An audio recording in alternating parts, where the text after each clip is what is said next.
And I remember on his visit, Breiden came here to get coached. And on his visit, obviously Pete and I spent a lot of time with him. And I walked into the weight room, and he had a 120-pound dumbbell. And he was curling it for sets of 20. I said, well, if I sign his boy better play, I'll tell you.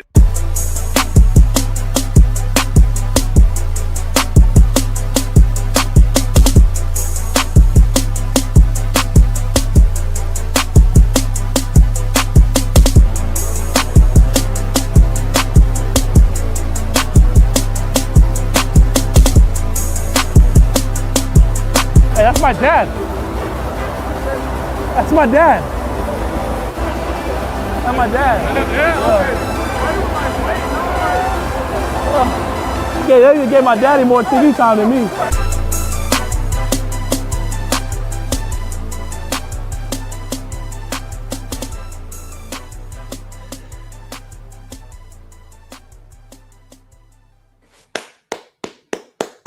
Welcome back. Fehoko Show, Breiden Fehoko live. Man, it is a blessing to be back. Boy, am I excited to be with you guys. It's been a minute. I'm sorry I've been away for a little bit. I just had to get back to myself. I had to lock in. We're in a new production. I got my boy Bailey Price Media at Bailey Price or The Bailey Price. Give him a follow on socials, man. We're in a new production crew. The Fehoko Show is coming back better than ever this season. I promise you, we're only here to deliver the best for you guys. I'm so excited to give you guys the best content this season, give you guys the best showings, everything under the sun. I won't give you your grandmother's panties because I'm not able to do that. But everything else, man, I promise I'll be able to deliver for you guys on a high note with high quality and good effort. Tonight, we got Benny Sko, a.k.a. Bennett Skoranek. He is the legend himself, one of the greatest Catholics, a.k.a. Notre Dame alum you've ever seen. Made the Pro Bowl last year. Great wide receiver. He's in the studio right now. He's actually backstage. We'll get him up here in a little bit. We'll talk more on the college athletics football scene, especially Notre Dame. We're going to talk about Ohio State. Arthur Smith, offensive coordinator there, newly improved. He was Ben's coach last year with Pittsburgh. I was also there with him. We'll talk about that. Later on in the show, we'll talk more about the Cleveland Browns quarterback situation. I'll give you my thoughts on that. I'll give you my thoughts on Deshaun Watson, Shedeur Sanders, Dylan Gabriel, and Taylor Green, and thoughts on where they should go this season moving on and where they look forward to next season in the 2027 draft. Closing out the show tonight, we'll give you Jaden Daniels cease and desist. I'll give you my thoughts on that, where I stand on that. I'll save it all for you guys, but we have a jam-packed show tonight. Up first, our food menu item of the day, no other, sponsored by our thumbnail here by my man Bailey Price. We got no other than Loco Moco, Hawaiian staple. If you don't know what it is, man, it's rice, scrambled eggs, hamburger patty smothered with gravy on top. It's a staple breakfast food in the islands. If you don't know what it is, if you don't know if you can go to Hawaii, get yourself a Loco Moco. Make sure you get your eggs scrambled. That's how I like my stuff. I got some Hawaii people, a.k.a. Nick Herbig. He's tuning in from Pittsburgh, PA. He likes his eggs over easy. He drains his food in ketchup. He's absolutely disgusting. I don't like how he eats. So if you go to Hawaii and you get a Loco Moco, it's a staple breakfast food. And what makes it good is you can eat it for breakfast, lunch, and dinner. It's one of the best items you can get in Hawaii. Also, get a scoop of Maxell on the side. I'm being a fat boy. I'm a fat boy myself. That is our breakfast, or excuse me, that is our food menu item of the day. I'm going to introduce this next guy for a little bit. Ben Skoranek was a teammate of mine for 2 years. Great dude. He's one of the best special teams player in the NFL, one of the most elite gunners I've ever seen. And he also provides really great value on the offensive side of the ball, particularly in the run game, as one of the most grittiest, grimy, dirty blocking receivers in the game. Ben Skoranek is an alumni of Notre Dame. Ben Skoranek is a Super Bowl champion. So, ladies and gentlemen, I am proud to introduce Bailey. Roll the tape. Play action. Rogers on time. Skoranek. Down the sideline, and it is Skoranek.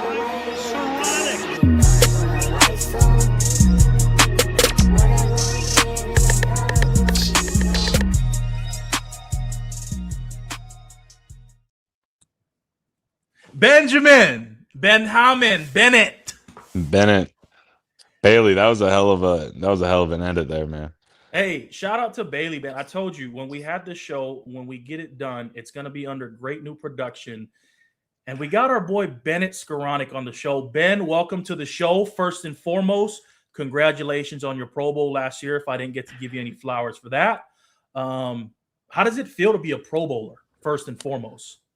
It's definitely a goal that came, to fruition. Super cool honor, obviously.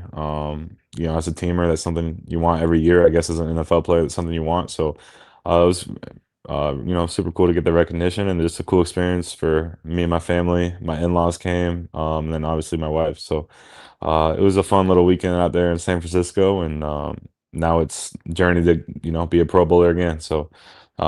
Just got back from Latrobe. They canceled the last day of camp for the weather, so I'm not in Latrobe right now, but you can probably hear it in my voice.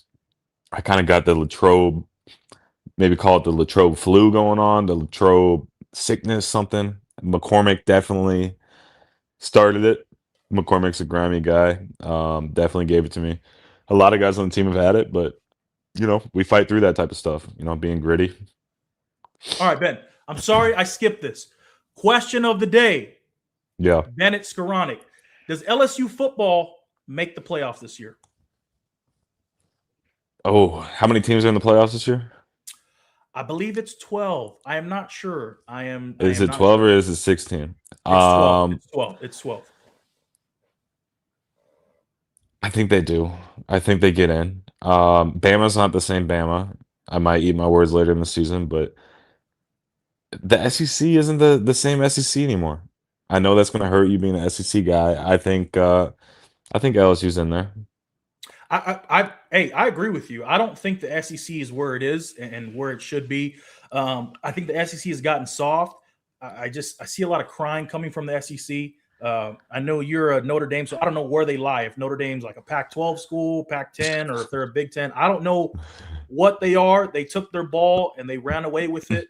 But I got LSU finishing 10-2 this year, but not making. That's the good playoffs. enough. 10-2 is good enough for the playoffs now. That's great. That's great. And so I just wanted to know your thoughts, right? Not just on LSU, college football playoffs as a whole. You're Notre Dame alumni. Obviously, you went to Northwestern first, so I don't know where your affiliation lies. But depends on the Saturday. It depends on the Saturday. It's crazy. If Northwestern has a big win, I'm go Cats guy. If Notre Dame goes to the college football final, I'm diehard Notre Dame. So yeah, I'm really lucky. I got two schools, and with this new huge donation, Northwestern got a huge donation, and these schools are falling behind. Is financially, it's all financials now in college football. It's all how much money can you give these guys? You saw it last year with Indiana. It's not the same. Like, that's why I'm not as big as a fan of college football as I was in the years past. Is like, it's about the check now, which I get your bread. Like, these players need to get paid. I'm kind of mad. Me and you missed out on the payday. It would have been nice. This NIL settlement still hasn't hit yet, but it depends on the day for me if I'm a Northwestern guy or Notre Dame guy. I do think this huge donate. I think it was $35 million.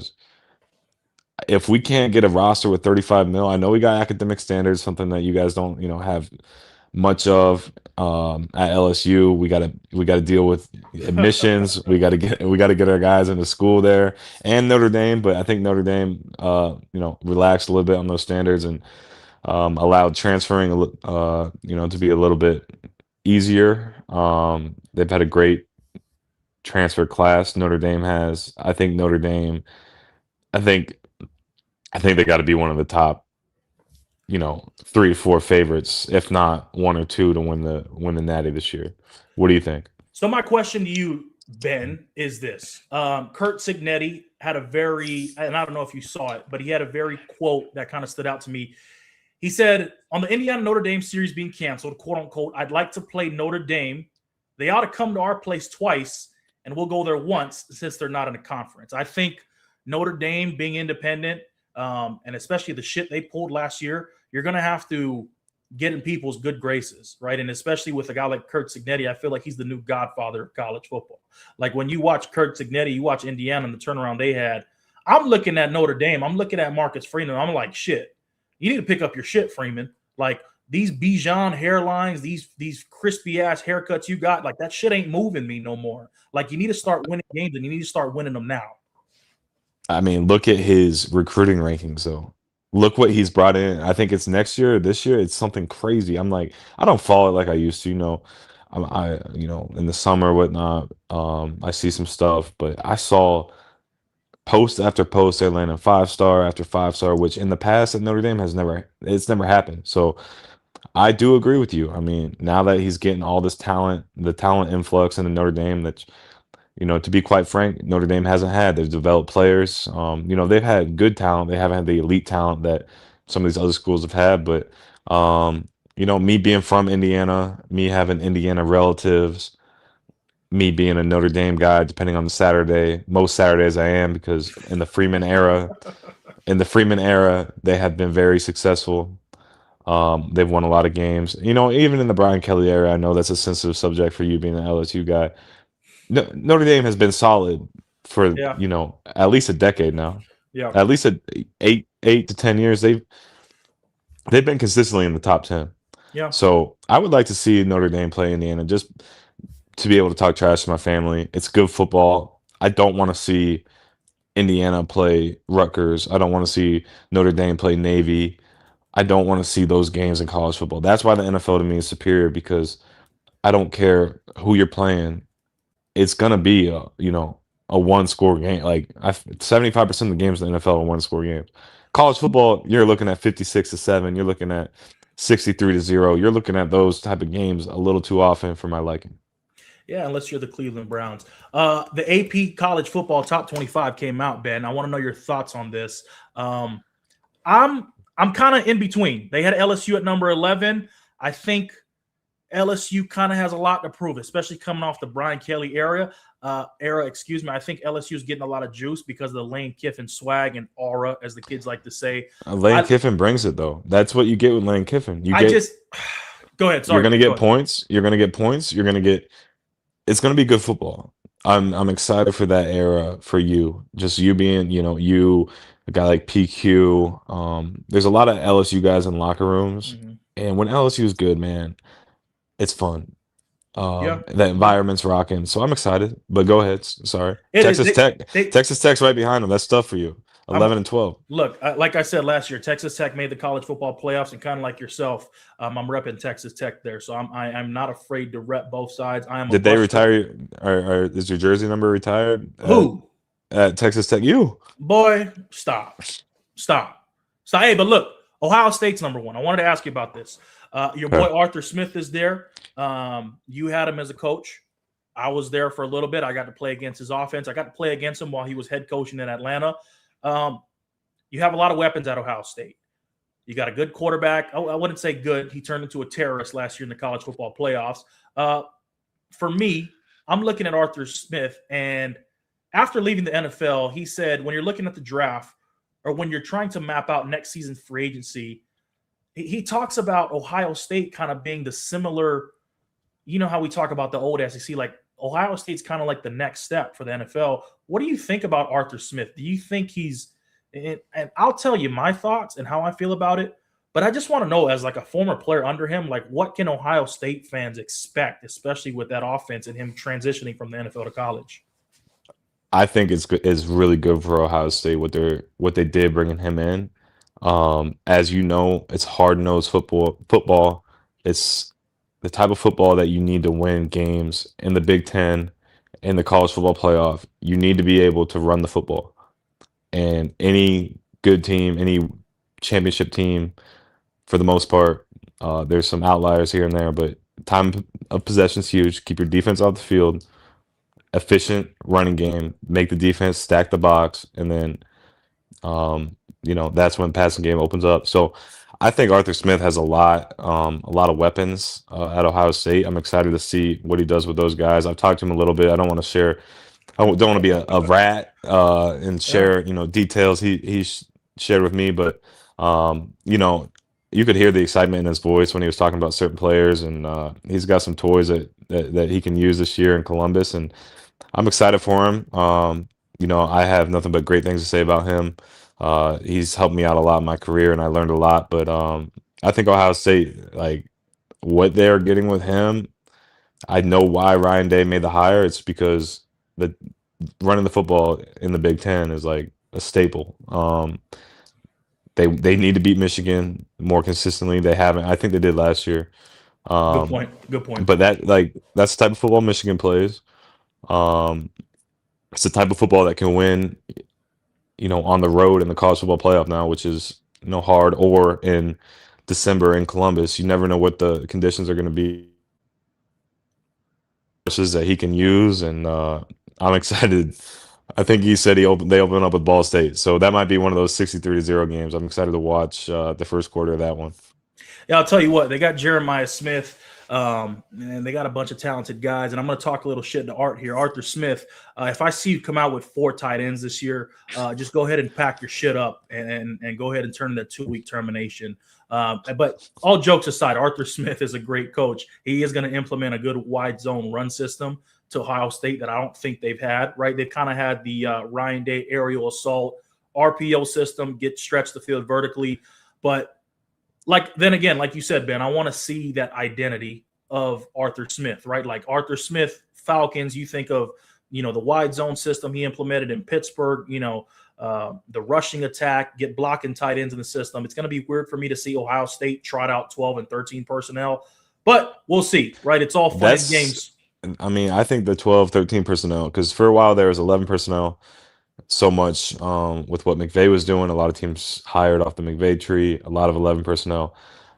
I think you're going to see this year in the NFL a lot more 13 personnel. I think that's going to be because that's what the Rams finished with at the end of last year. It's going to be a theme, I think, for the next, just as defenses adapt, right? So the nickel became such a huge position as 11 personnel became, the superior personnel, I guess, in the NFL. And now it's transitioning a little bit to where defenses are going to have to react back personnel wise, make personnel decisions based off what offenses are doing. It's a copycat league. So one team's doing it, another team's doing it. I will say though, with Arthur at Ohio State, you're running the football. I don't care if you're in 12. I don't care if you're in 13. You have Jeremiah Smith as your receiver. You're going to be in a shell. You got to play shell. And if you don't, it's over. What DB is covering him? So it's funny you say this because Arthur had a quote and he talked about the operation of an offense. He said, operation is key. I don't care what level. You want to be clean operating and you want to be able to change up the pace. Cadence is a weapon. And I find that funny. And Bailey's going to roll a clip, but I find that funny before Bailey rolls his clip that Art is over here talking about cadence when I didn't see a lick of 2-minute football last year until there was 2-minute football with you guys in Pittsburgh Steelers. But Bailey, roll this clip real quick so Ben can see what I'm talking about. It's key. I don't care what any level. If it's all logistics. When you're subbing guys in and out, or a guy comes out, like you got to be clean because once they put that ball down, they wind that play clock quick, and we want to be clean operating, and you want to be able to change up the pace. And sometimes tempo is on the ball, and cadence is a weapon.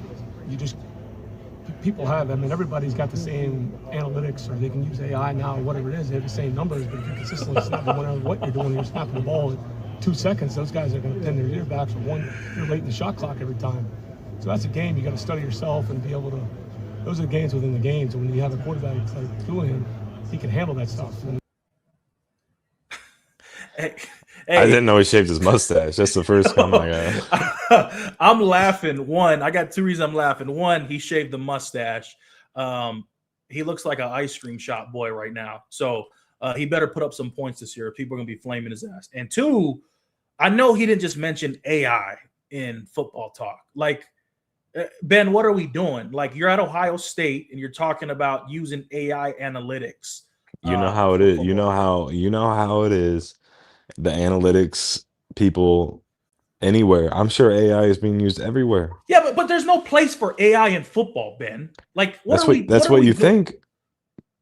The way AI can, analyze whatever. Like, I bet you all 32 teams are using AI this season.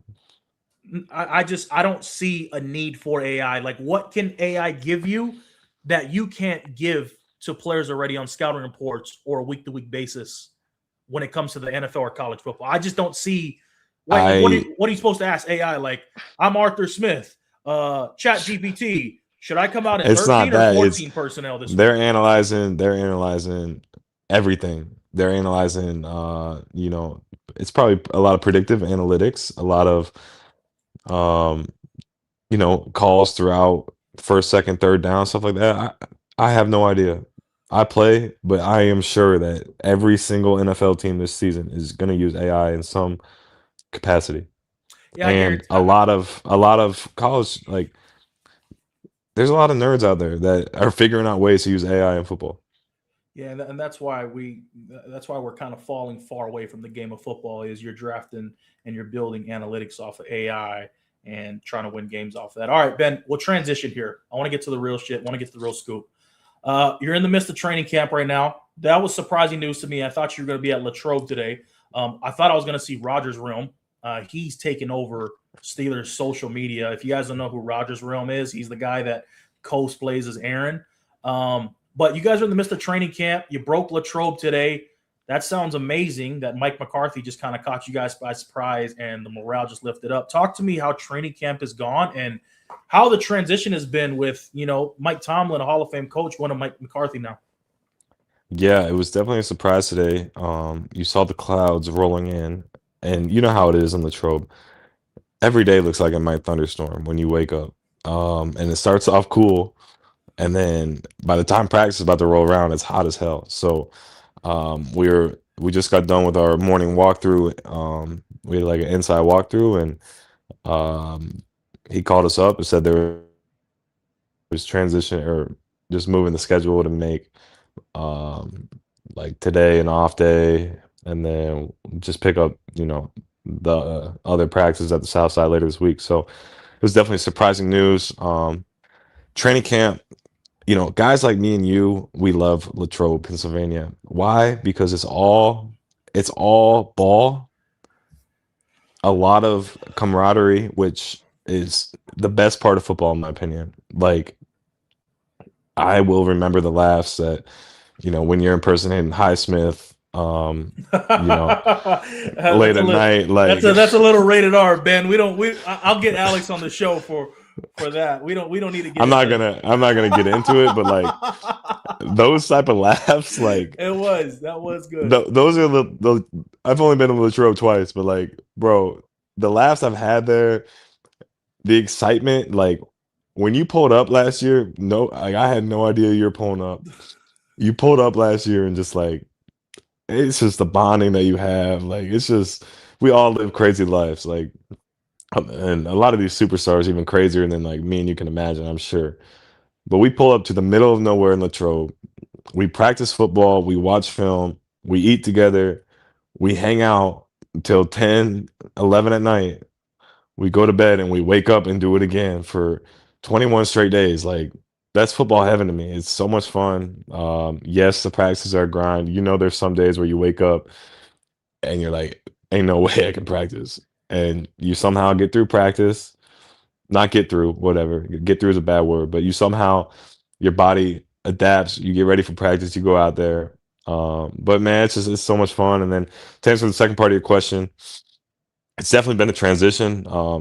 Mike T is one of one. I think he's one of the best leaders of men I've ever been around. As you and I both know, like, he's the man. Mike Tomlin's a man. I've never seen a player. I'm sure, former disgruntled players have said negative things about him in the past, but he was nothing but great to me. So I have a lot of respect for him. He's gonna do really good on TV. He's born to talk. Like, just sit. I wish people could experience one Mike Tomlin team meeting and you'd be like, holy shit. I remember my first time like leaving a team meeting of his. I was like, wow.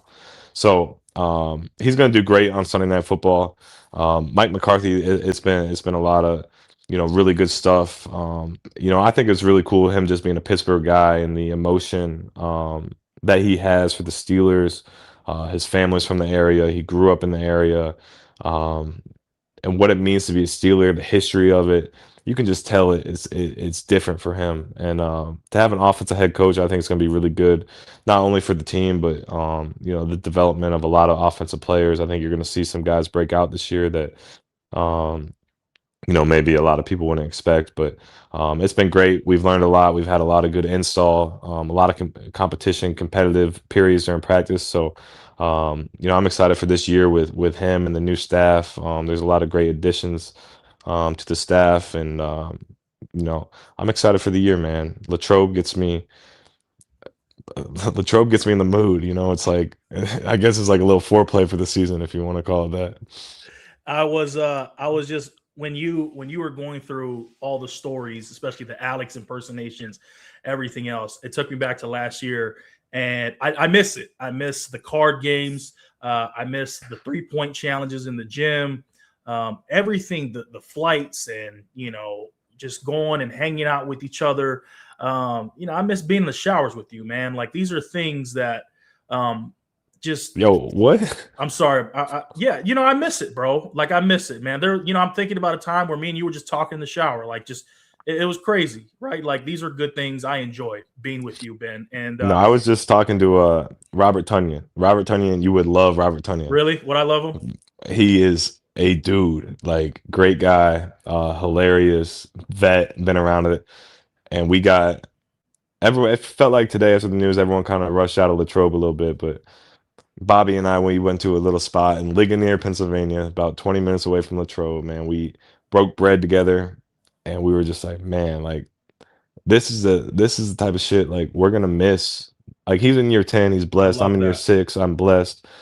But it's like, man, like, and we both looked at each other. We're like, man, thanks for, like, getting lunch. Like, I don't know. I didn't want to rush out of Latrobe, man. I've had a lot of great memories. I don't know. It's my last year of my contract, so I don't know if it's my last one in Latrobe. But man, like, I'm just cherishing every moment in this league because it's the best, man. As you know, like, very few people get to experience what we've experienced in our lives and get something in their life where right now it's 90, then it gets cut to 53. And you're all fighting for the same thing, but you all have individual like stuff going on outside of football. Like, it's so much fun, man. It's the best. I love football like you do, although I don't love college football as much as you anymore, just because the NIL is ruining it, because they don't have any dang structure. Like, kids are transferring. I transfer, you transfer, whatever, but we only transfer once. But man, football is a great sport, man. If society could experience a locker room, the world would be a better place. It's insane. Ben, man, I appreciate you for dropping by. I'm going to ask you one more question before you get out of here. And in all seriousness, we joke around a lot. You played on a Super Bowl winning team. You played for essentially, in my opinion, 2 Hall of Fame quarterbacks, Matthew Stafford and Aaron Rodgers. Who do you think, and I want to be careful with how I ask this, because this is a lot of people are going to see it. Who has the best balls, Matthew Stafford or Aaron Rodgers? Why do you phrase it like that? Well, no, I'm just asking, like, who gives you the best balls, Aaron Rodgers or Matthew Stafford, Ben? Are you phrasing it like that on purpose? Okay, who throws you the best balls? Who? Okay.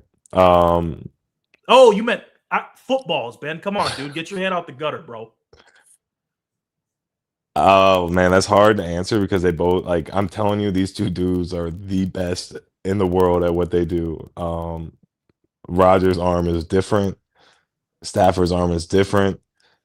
I do think Aaron is the best thrower of the football of all time. What makes Aaron's ball so good? Bro, he throws from different arm angles, different slots, and just like the touch, I guess.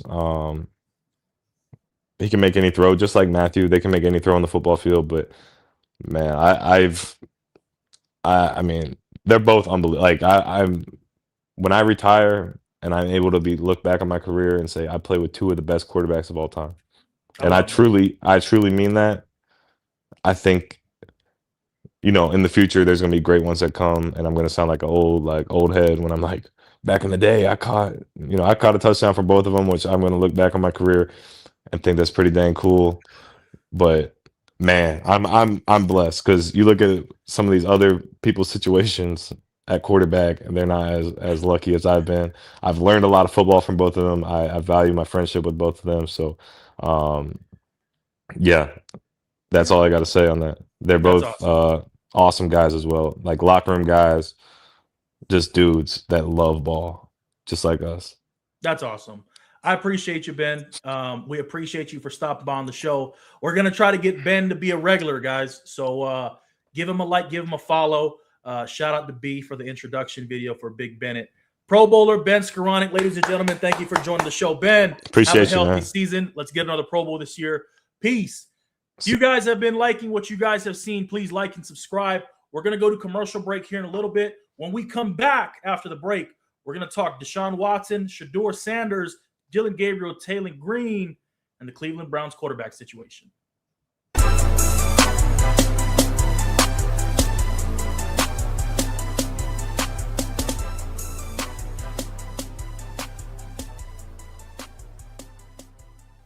Coming back, you've been indicating that the quarterback battle in Cleveland was very interesting and perhaps would have a surprise winner. What did you make of their preseason opener? You know, I thought Deshaun Watson played very well. I thought he had some stability at the quarterback position. When you watch him and when you watch the whole Cleveland Browns offense in totality, they started behind the chains, Jason. They had no run game. It was non-existent, like Angel Reese's shot. And so, you know, as I'm watching these things go, as I'm watching these things unfold, I'm looking at Deshaun Watson move his offense and stay along the chains. As a quarterback, and especially as a head coach from that perspective, as I'm Todd Monken, I'm looking at this team and I'm saying, okay, we're not in a Super Bowl picture this year, but I need something that's going to be a good product. And I think Deshaun Watson gives them that. Now, regardless of what the dude is off the field, I'm here to evaluate his performance as a quarterback. And I thought he played well. Now, it wasn't Josh Allen. It wasn't Patrick Mahomes-esque. But in totality, I thought Deshaun Watson played really well.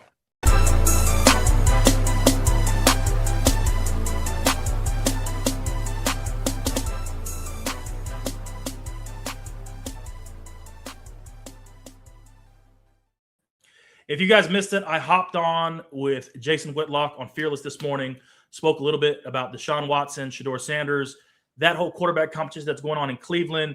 If you guys didn't watch, the Cleveland Browns lost this past Saturday to the Chicago Bears. It was a blowout game. It's preseason, obviously, right? Things don't count. But in this situation, the quarterback competition, it does count. Deshaun Watson finished 11 of 15 for, I believe, 126 passing yards. And for the most part of the day, I thought Deshaun Watson was very stable in terms of he kept the offense ahead of the chains. If I'm choosing the starter, if I'm talking about the Cleveland Browns in particular, I'm going with Deshaun Watson this year. Nothing against Shedeur Sanders, who I think has taken a step in his quarterback development. But as I'm looking at the Cleveland Browns, I don't see a team that can win the Super Bowl. I don't see a team that's in contention. I don't see a team that can make a run in the AFC North. And so when I'm an owner and if I'm a coach, I've spent over $200 million guaranteed on Deshaun Watson. If I spend money on a Lamborghini, and I told Whitlock this morning, if I spend money on a Lamborghini, I'm going to make sure I get the most out of it. And regardless of if that Lamborghini worked for the first 2 years, it sat in the garage, or if the engine was broken down, the third, fourth year that Lamborghini is now running, you best believe I am going to be in that Urus whipping around the city. Like, it ain't just going to sit in the garage. And no offense to Shedeur Sanders, but I'm not going to drive around that Toyota Corolla compared to a Lamborghini Urus. And so, and I'm looking at this quarterback situation in Cleveland. Obviously, it's all shit. Like, you can't throw sugar on shit and expect it to smell good. It's still going to be shit. It's shit all over the place. It's shitty booty. It's shit is stink. It is just shit. Like, the Cleveland quarterback competition is shit. But if I'm looking at good shit, if I'm looking at shit that maybe I took my fiber pills for today, then Deshaun Watson is that shit. I think where Shedeur Sanders lacks, if you've been keeping up with the quarterback competition, is I feel like he's been afraid to make a mistake. And they've had these quarterback trackers. They've had these things that track their competitions and everything along the sun. I'm looking at Shedeur, and I'm just like, Shedeur, let it zip. You have nothing to lose. Like, you're a fifth-round draft pick. You were slotted, quote unquote to go in the first round, you drop, teams passed on you. Like, brother, you got nothing to lose. And I saw Shedeur take steps. I saw him on that zero pressure on that third down, make the throw down the field. I saw him on that first play he came in, right, hit the X receiver backside. Like, he has taken steps as a player that I love to see. Now, is he at the position I want him in? No. And everybody's asked me the common question when they talk about the Cleveland Browns situation.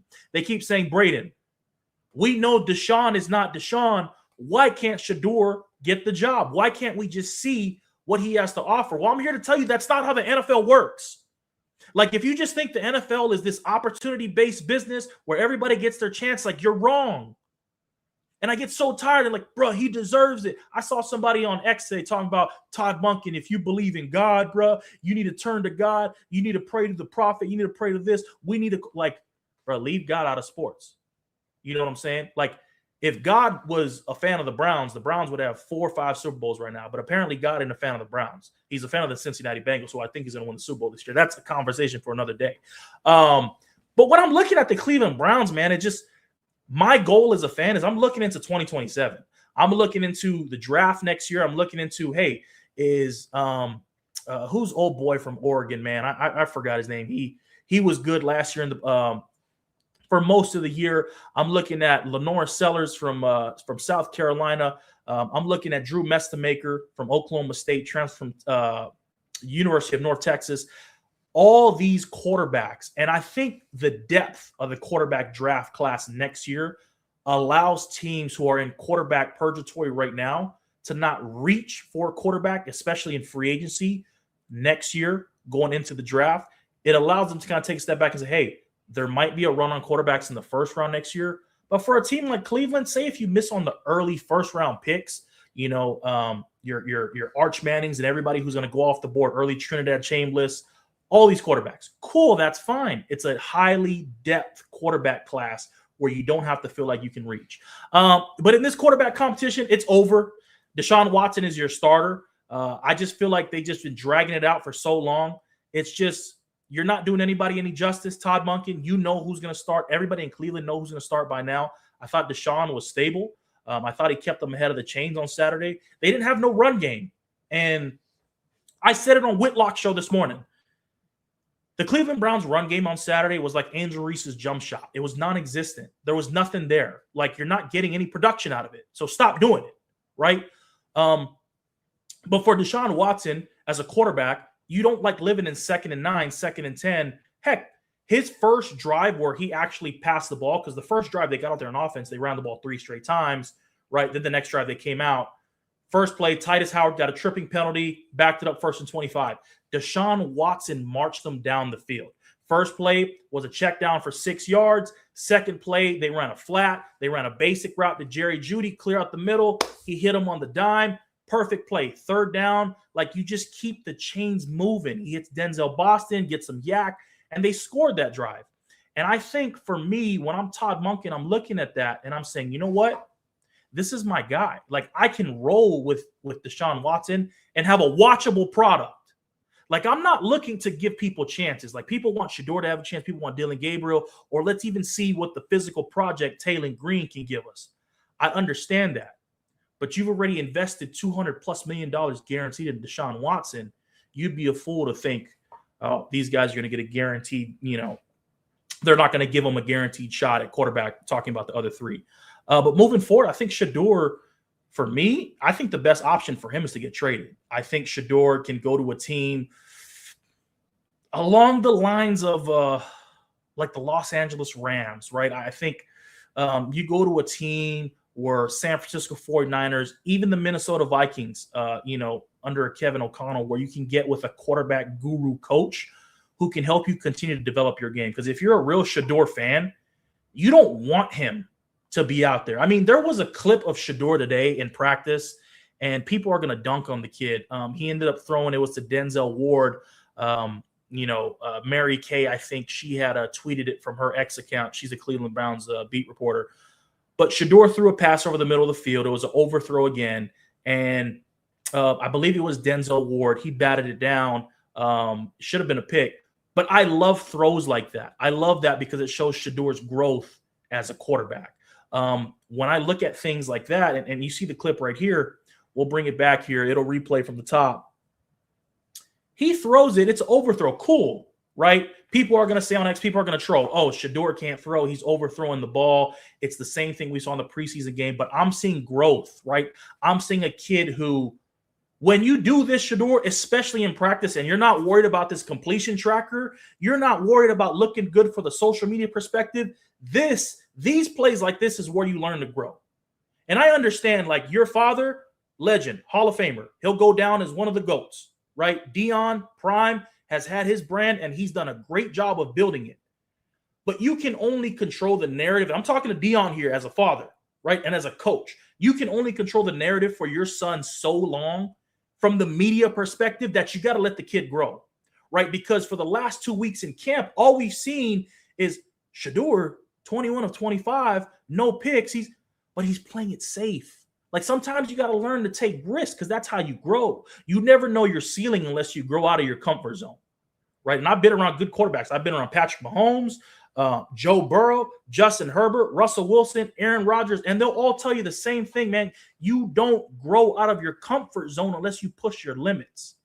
And so I think Deshaun Watson has this quarterback competition in the bag. Do I think Cleveland gets over, I'll put their mark at 5 wins this year. Do I think they get over 5? No, I think they kind of finish right at the mark.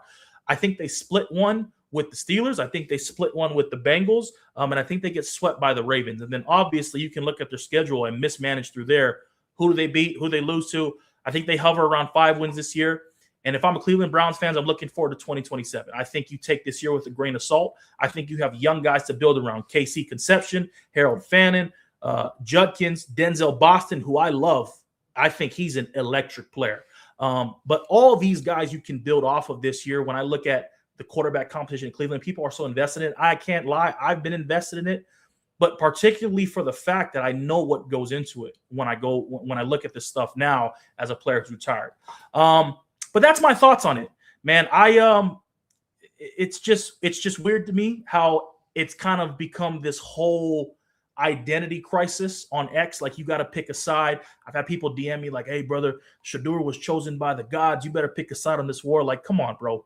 It's not a war, right? Like, that's crazy talk, these people. But they got joint practice with the Bills this week, and I think they're going to get a really good look. And if you don't know what joint practice is like, they're going to get a good look at a bulk of the reps with the starters versus starters, good on good, best on best, right? Cleveland's defense against Josh Allen, the starting offense.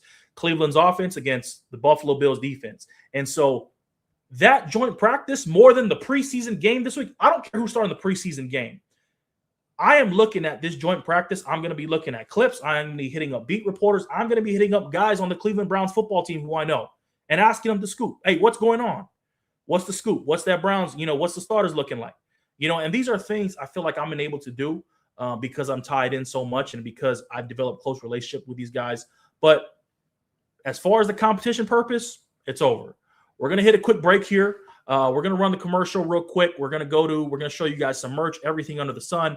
When we come back from break, we're going to wrap it up. We're going to talk about Jaden Daniels' cease and desist and how he needs to get off the nipple. Stop getting breastfed, man. Get out of here.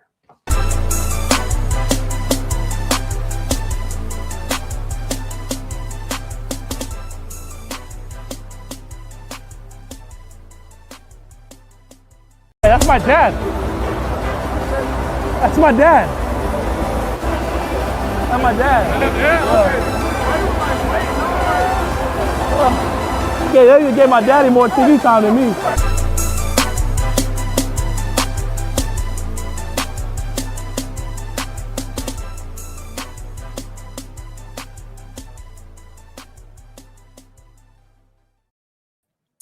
Okay, I'm going to be careful how I phrase this because this is a legal matter. So if you don't know what's going on, and obviously the only reason you would know is because you're probably Patrick Starr and you live under a rock. But an attorney representing Jaden Daniels has informed LSU via cease and desist that it can no longer use his name, image, and likenesses per ESPN. Daniels felt profoundly disrespected by LSU's decision to allow sophomore cornerback BJ Pickett to wear the number 5 jersey. This has run amok on social media. You guys have seen it. The number 5 jersey was worn by Jaden Daniels, which he won the Heisman Trophy in 2023. According to a statement from Jaden Daniels' spokesperson to ESPN, the cease and desist demands that LSU stop using Daniels' name, image, and likenesses, citing a contractual window that expired 180 days after his final game, which closed long ago. Lane Kiffin says the number 5 was promised to DJ Pickett during recruiting. LSU cornerback DJ Pickett is currently expected to continue wearing number 5. He obviously doesn't give a fuck, which I hope he doesn't. It's a number. Sources confirm that Daniels' camp wants LSU to return its copy of the Heisman Trophy, which is absolutely crazy. Something LSU has no intention of doing, which they shouldn't, Jaden. Daniels has contacted LSU leadership before fall camp. Lane Kiffin has personally spoken to Daniels.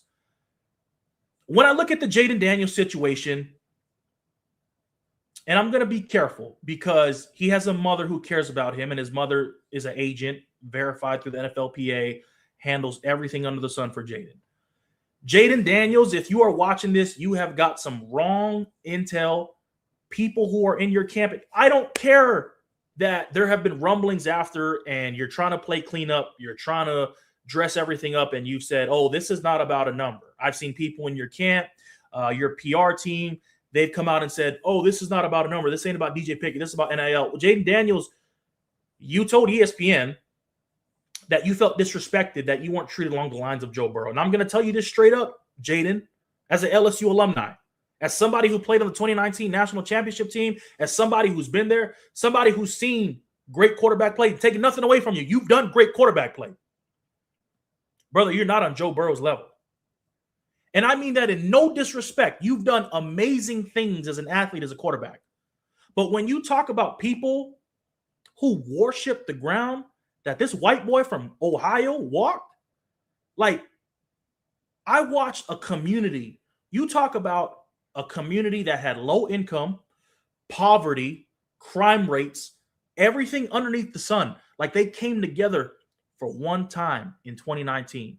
And for a very few moments and for a very few months during that time, not just myself, but the equipment managers, the bench warmers, the athletic training interns, you name it, whoever was involved with LSU football felt like they were on top of the world because of one person. That was Joe Burrow. Yes, we all had our hand in the pile.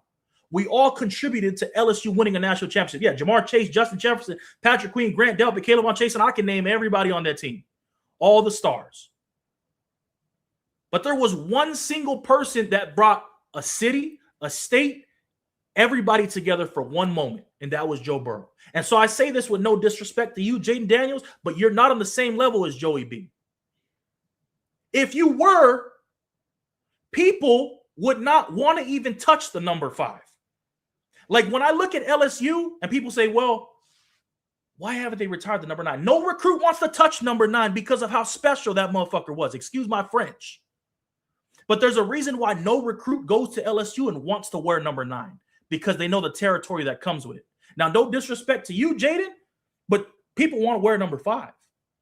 Yeah, it's a cool number. It's a flashy number, but they don't feel the weight of having to wear that, right? That number 9 on their chest. Because when he walked out on senior night with that Burrow and that Cajun accent spelt on his back, boy, he brought a whole city to tears with that. And I just think, Jaden, you got to get off the nipple, bro. Like, and it's the same thing when I look at like the Shador situation. For as long as Deion's been able to kind of coddle his son and kind of, hey, protect him. Brother, you got to grow. You have to grow out of your shell. Like, they asked Joe, and Joe respectfully, and I know Joe knows what's going on, but Joe was kind of like, yeah, they kind of told me what happened, but they told me they wouldn't use it again, talking about the number. And then he said, I don't know the thought enough about Jaden's situation. Like, Joe's being a great LSU alumni there.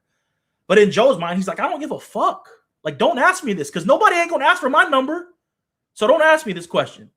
So JD, man, and with all due respect to everybody in your camp, get rid of them. They're not doing any good for you, bro. Because if you want a quick stop shop on how to not handle things as a Heisman winner, as somebody who's etched in LSU history forever, Jaden Daniels, you've laid a blueprint on what not to do. as an alumni. But that's my thoughts on it. I know it was a week ago. I wanted to address it in the show as the first show because it's very personal to me. I won a championship at LSU, right? Our names, my name is etched in the history of that stadium in Death Valley. Like, it means something to me. You've seen Leonard Fournette. He gave a spiel about it. Kerry Vincent, drafted DB. I played with him. He gave a spiel about it. And there's many other alumni who I won't name them, have texted me in private, have expressed the same feelings. Like, this is horseshit by you, JD. And people can say, man, it ain't JD. He's in the midst of camp. This is his team. His team has to get approval from him to do this. So I don't care what you tell me. Oh, it's his mom doing this. JD's the one that signs off on it. So JD, you got to get a new team. You got to get new people around you, bro. This ain't just going to cut it. Like, you got to focus on getting the Commanders to a Super Bowl. You shouldn't be worried about your NIL deal at LSU. Like, don't worry about that.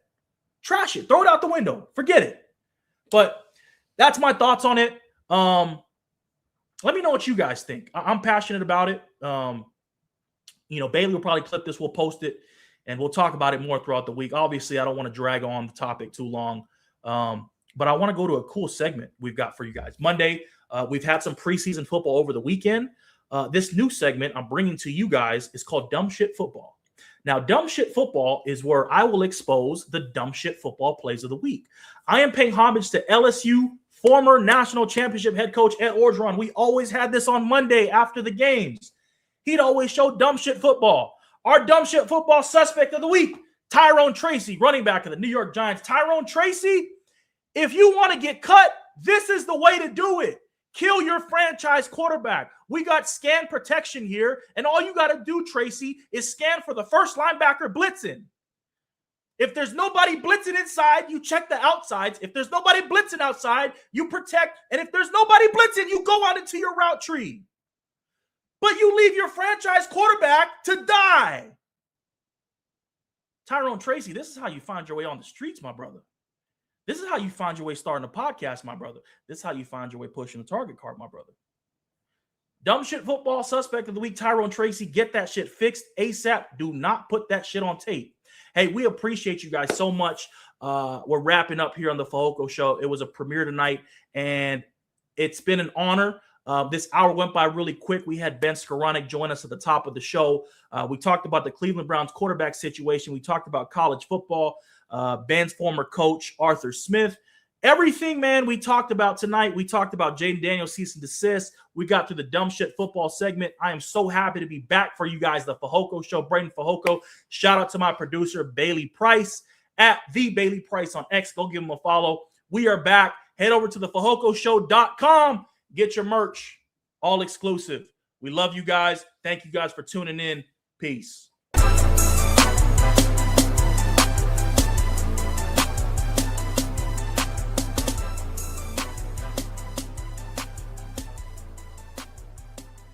Hey, that's my dad. That's my dad. That's my dad. Yeah, they even gave my daddy more TV time than me.